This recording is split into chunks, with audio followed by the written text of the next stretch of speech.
sayang lang ang mga bahay nila na hindi na ginaatiman. Okay. Kasi mayroon din namang mga sari-sariling reasons bakit hindi na naatiman. Iniwan na lang. Siguro ang dating nakatira ay kahit ito guys, oh, wala na rin nakatira dyan. Yan.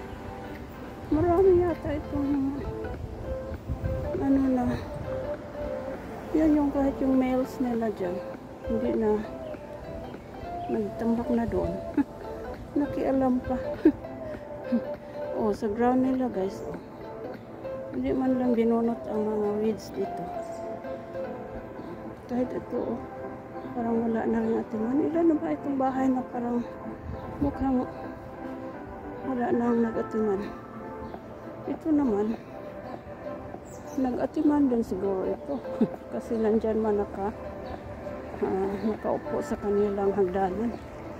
Pero, nakichismis yata sa kapitbahay. Pero, ang ano naman nila, parang hindi naman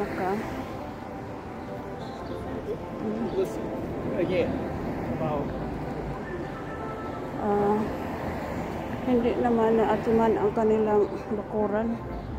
Ay, bakuran. Yeah, bakuran. Kahit front yard yan, bakuran pa rin, di ba? Ano ba naman?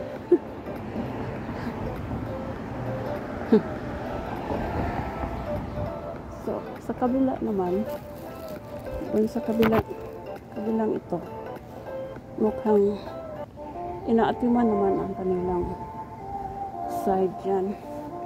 Parang hindi natin masasabing iniwan lang na hindi inatiman. Na kuskus ang ako ang kuan guys, shoulder bag, kaya ito maganda ang ano nila, naatiman may mga halaman. Yan, ang fencing nila maganda, mga uniform talaga. Yan lang makikita natin sa bahay o tahanan.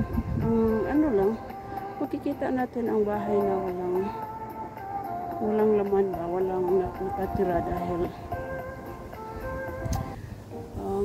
basta malalaman natin na walang nakatira. Kahit yan din.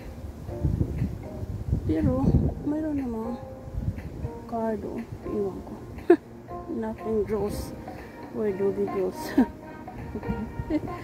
So, ang mga bakuran, ang tugtaran nila ba guys, ay hindi man inaasikaso.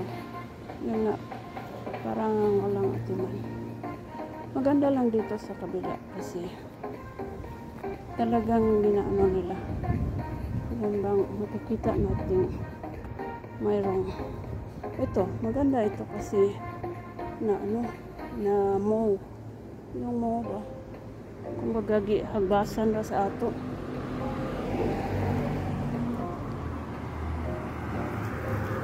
So, ayan. So, sige, mag-casting muna ako guys. Ipatayo ko na naman itong ano ko. Camera ko. Sige. Thank you for watching. Bye bye.